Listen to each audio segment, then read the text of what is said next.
모든 거래에 있어서 글로벌한 거래에 있어서 디지털 형식으로 완전히 전환되는, 궁극적으로는 종이화폐가 사라지고 모든 화폐가 디지털상의 어떤 그 개념으로 만들어지는 화폐, 미중 패권 전쟁의 어떤 그 흐름하에서 차세대 기축 통화를 어떤 그 경쟁하는 그런 어떤 분위기 속에서 기축 통화의 어떤 그 디지털화라는 측면에서 좀 부각되는, 어떤 국가의 CBDC가 가장 중요한 기축 통화적 디지털 화폐가 되느냐. 안녕하십니까, 미래학자 최윤식 박사입니다. 오늘 생전 특강 암호화폐의 미래에 대해서 여러분들과 함께 이야기를 해보도록 하겠습니다. 디지털 화폐는 우리가 이제 CBDC라고 하는데요, 중앙은행이 발행하는 디지털 화폐다, 혹은 전자화폐다, 이렇게 생각을 하면 될 것 같습니다. 사실 우리가 디지털 화폐의 개념은 꽤 오래 전에 나왔습니다. 1987년에 나온 이제 개념인데, 그게 이제 한 30년이 훨씬 더 넘은 개념이죠. 근데 이제 현재에 들어서서 사실은 디지털 화폐 그러면 화폐의 두 가지 측면을 볼 수가 있는데, 하나는 화폐의 어떤 그 형태가 바뀌는 개념에서 나오는 것, 이렇게 생각하시면 되는데, 왜냐하면 지금은 우리가 이제 전자화폐라든지 이렇게 이제 진행이 되고 있죠. 그런데 이제 이것이 미래에는 좀 더 고도화된 어떤 그 암호화 체계라든지, 예를 들면 블록체인이라든지 이런 기술이 접목되면서 이제는 모든 거래에 있어서, 글로벌한 거래에 있어서 디지털 형식으로 완전히 전환되는, 이 과정에서 현재 있는 우리가 사용하는 종이화폐라든지 이런 게 병행될 수도 있겠지만, 궁극적으로는 종이화폐가 사라지고 모든 화폐가 디지털상의 어떤 그 개념으로 만들어지는 화폐, 이렇게 우리가 생각할 수가 있고요. 또 하나는 이 부분이 조금 더 중요하게 부각되는 이유는 미중 패권 전쟁의 어떤 그 흐름하에서 차세대 기축 통화를 어떤 그 경쟁하는 그런 어떤 분위기 속에서 기축 통화의 어떤 그 디지털화라는 측면에서 좀 부각되는 그런 측면도 있다라고 생각하시면 될 것 같습니다. 일단 우리가 이제 디지털 화폐라고 지금 우리가 얘기하는 것은 이제 아주 이제 중심적으로 CBDC를 얘기하는 거니까요. 큰 틀에서 좀 우리가 살펴볼 수 있는데요. CBDC가 하나는, 첫 번째는 중앙은행이 지금처럼 중앙 집권적인 어떤 화폐 시스템이 있는데, 미래의 이 어떤 그 디지털된 화폐도 중앙 집중적인, 즉 중앙은행들이 발행하는 것을 어떤 법정 화폐로 쓸 것이냐, 아니면 우리가 이제 요새 많이 이제 그 이야기되고 있는 중앙의 통제에서 벗어난 그런 어떤 대표적인 화폐가 보면 이제 비트코인이죠. 이런 비트코인들이 암호화폐가 그 어떤 그 수준 격이 격상돼서 중앙은행이 쓰지 않고 사람들이 자유롭게 이러한 어떤 암호화폐들을 법정화폐처럼 쓸 것이냐, 이런 이제 큰 틀에서 두 가지를 좀 나눠 봐야 됩니다. 이 두 가지의 큰 흐름에서 우리가 살펴본다면, 디지털 화폐의 판도를 바꿔갈 요소도 역시 그 흐름에서 우리가 이해를 해야 됩니다. 예를 들면 비트코인이나 혹은 그걸 대체하는 새로운 암호화폐가 각국의 중앙은행들이 발행하는 그런 어떤 CBDC보다 더 많이 사용될 것이냐. 이제 그렇게 되면 어떤 국가의 CBDC가 가장 중요한 기축 통화적 디지털 화폐가 되느냐의 개념이 아니라, 그것과 전혀 상관없이 이 비트코인이 미래에 아주 중요한 어떤 그런 그 제1기축 통화 역할을 해서, 사실은 중앙은행의 역할이 현저하게, 모든 국가의 중앙은행의 역할이 현저하게 축소되느냐라는 어떤 그런 개념에서의 어떤 판도 변화가 하나가 나오는 거고요.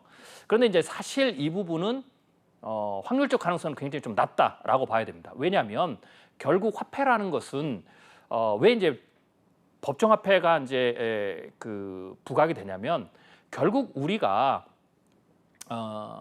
경제 활동을 하잖아요. 그럼 그 경제 활동을 하면 결국은 다 세금을 낸다라는 거죠. 그런데 이 세금을 낼 때 그 세금을 받는 주체가 정부거든요. 그리고 그 정부는 공권력을 가지고 있죠. 그런데 그 정부가 그 세금을 내는 화폐를 지정합니다. 그래서 우리가 그걸 법정화폐라고 하거든요. 그런데 지금까지는 그 지정하는 화폐가 중앙은행, 즉 정부가 관할하는 은행이 발행하는 화폐로 내라. 그래서 우리가 화폐가 한국은 원하고 미국은 달러죠. 이제 그런 어떤 권력을 가지고 있는데 만약 비트코인이 아무리 많이 사용되어도 중앙은행이 우리나라의 정부가 혹은 미국의 정부가 우리는 그걸로 세금을 받지 않겠다. 그러면 사실 비트코인이 법정 화폐 역할을 할 수는 없는 셈이 되는 거죠. 예. 그리고 만약에 중앙은행이 자기네들이 CBDC를 발행해가지고 이 화폐로만 무조건 내라 그러면 그게 강제성이 있기 때문에 결국은 이런 비트코인 같은 암호화폐가 그런 법정 통화를 대체하는 미래는 사실 불가능하다. 하려면 정부가 그 권리를 포기해야 되거든요. 그런데 그럴 가능성은 낮죠. 왜냐하면 포기하게 되면 사실 화폐에 대한 어떤 시스템의 장악력이 현저히 떨어지게 되죠. 네. 그래서 그럴 가능성은 굉장히 낮기 때문에 비트코인 같은 암호화폐가 법정 화폐를 대체하는 그래서 미래의 디지털 법정 화폐가 되는 것은 확률적으로 굉장히 낮은 거죠. 일단 우리가 지금 전자화폐의 어떤 트렌드로 계속 가고 있지만 그래도 여전히 법정 화폐는 아주 근본적인 것은 우리가 뭐 달러를 찍어낸다, 원화를 찍어낸다고 하잖아요. 종이화폐를. 그런 것처럼 가장 기본적인 개념은 우리 실물 화폐예요. 그런데 이 디지털 화폐라는 것은 그 실물 화폐를 완전히 없애고 완전히 디지털화하는 그런 어떤 그 법정 화폐로 가는 건데 자, 근데 이제 문제는 이렇게 가는 것이 국가의 입장에서는 그다지 별로 실익이 없습니다. 왜냐하면 굳이 그렇게 하지 않아도 얼마든지 전자화폐가 대용화폐에 있기 때문에 얼마든지 금융 시스템에서 불편함이 없이 갈 수 있는데 그렇기 때문에 사실은 대부분의 국가들이 거의 모든 국가들이 이 CBDC 개념이 꽤 오래전에 나왔지만 30년 넘게 나왔지만 굳이 그렇게 서둘러서 가려고 하는 의향은 없었어요. 근데 이제 문제가 왜 그럼 갑자기 요 근래에 대해서 CBDC로 가는 어떤 그 방향이 촉진이 되고 막 연구를 하고 우리나라 한국은행도 계속 연구 중이죠. 그리고 거기에 대한 어떤 비전들을 내놓은 이유는 매기와 같은 어떤 역할하는 국가가 하나가 부상했기 때문이에요. 그 국가가 바로 중국이죠. 그럼 중국은 왜 CBDC를 하려고 하느냐? 이유는 간단해요. 지금 현재의 이 화폐 시스템에서는 예를 들면 중국도 종이 위안화가 있잖아요. 이 시스템에서는 중국이 미국의 달러화를 넘어갈 수 없다라는 판단이 생긴 거죠. 왜냐하면 이 기축통화는 제1기축통화는 제가 이제 뭐라고 얘기하냐면 패권 전쟁에서 가장 중요한 어떤 힘이 되고 무기고 동시에 제1 패권 국가가 됐다라는 것을 상징적으로 보여주는 그런 어떤 상징적인 어떤 그 도구예요. 예를 들면 그게 옥새와 같은 거죠. 그래서 이 중국이 제1 패권 국가 혹은 제1 기축통화 국가로 가려고 할 때 뭘 하냐면 그래도 어느 정도는 위안화가 더 많이 사용되도록 해야 되는 거거든요. 모든 이제 무역 거래에서 그게 뭐 에너지도 그렇고 그다음에 뭐 상품의 거래도 그렇고 서비스 거래도 그렇고 혹은 금융 간의 결제에서도 이러한 것들이 사용하도록 해야 되는데 중국이 1990년대부터 중국 경제가 막 폭발적으로 성장하면서 미국의 패권에 대한 어떤 도전의 어떤 그 낌새를 보였는데 그 이후에 우리가 뭐 아시는 대로 30년 넘게 지났잖아요. 그런데 중국이 의도한 대로 위안화의 국제시장 점유율이 비약적으로 올라가지 않았어요. 겨우 그렇게 한 30년 노력을 했는데도 뭐 1, 2%포인트 겨우 올리는. 그러면 중국의 입장에서 생각해 보면 한 30년 걸렸는데도 1, 2%뭐 이 정도밖에 포인트가 안 올라가면 앞으로 미국의 달러화를 추월하려면 이게 금세기에는 안 될 것 같거든요. 그런데 중국에게 새로운 기회가 생긴 게 뭐냐면 그러면 이제 화폐 판도가 바뀌면 화폐 시스템 전체를 바꿔야 된다면 어떻게 보면 뭐 완전 리셋은 아니지만 조금 더 유리한 어떤 그 기회가 생기겠죠. 중국은 그것을 CBDC에서 본 겁니다. 그래서 중국은 이 CBDC를 트렌드를 막 만들어내서 전 세계의 중앙은행들이 혹은 전 세계 화폐 시스템이 그쪽으로 넘어가는 걸 좀 촉진했으면 좋겠다. 그리고 그것을 선점하게 되면 중국의 입장에서는 굉장히 이제 그 미래 화폐 전쟁에서 혹은 미래의 통화 전쟁에서 굉장히 유리한 고지를 점유할 수 있겠죠. 그러니까 중국은 그 목적을 가졌습니다. 또 하나는 부수적으로 중국이 이 CBDC를 하게 되면 지금도 뭐 전자화폐에서도 그렇지만 훨씬 더 화폐의 흐름을 그러니까 중국 내부에서 이 화폐의 흐름을 전부 다 들여다볼 수가 있어요. 그러니까 중국의 이 CBDC 정책은 뭐 민간과 협의한 거예요. 중앙 정부가 만드는 거기 때문에 이 돈의 흐름을 완전히 속속들이 하나의 어떤 빠짐도 없이 확인할 수가 있죠. 왜냐하면 우리가 뭐 종이화폐나 이런 것들은 우리가 또 숨길 수도 있잖아요. 지하 경제도 있고. 그걸 완전히 드러내는 거죠. 근데 뭐 이거는 다른 민주주의 국가에서도 굉장히 중요한 거지만 정부가 세수를 걷는데 중국의 입장에서는 그거 플러스 뭐가 있냐면 돈의 흐름을 통제를 할 수가 있어요. 그러니까 이 사회주의 국가, 공산주의 국가에서는 국민들을 통제하는 또 다른 굉장히 중요한 방법이에요.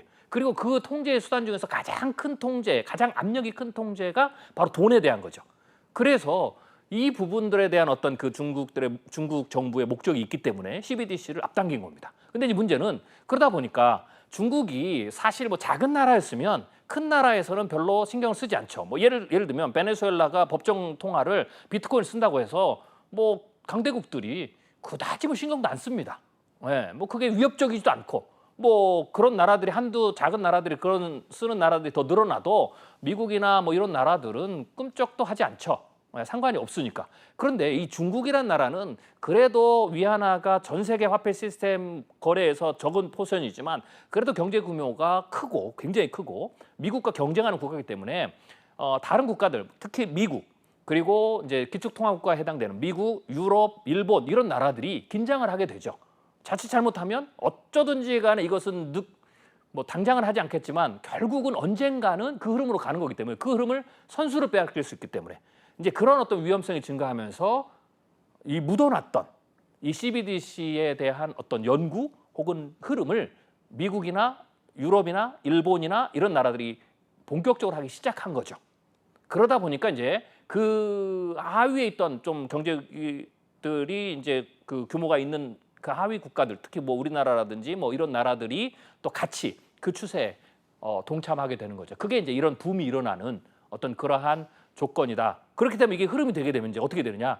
언젠가는 그게 10년 후가 됐든 20년 후가 됐든 그게 이루어질 텐데 그렇게 되면 사실은 뭐 상업은행의 역할부터 시작해가지고 국내 혹은 투자 전체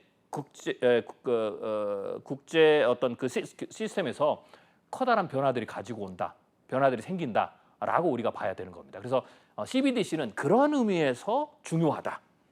단순히 그렇기 때문에 제가 전자화폐의 확장이냐, 물론 형태는 그렇지만 사실 실제적인 구조는 전자화폐 확장이 아니다. 그래서 그건 따로 떼어놓고 봐야 된다라고 좀 말씀을 드리는 이유입니다.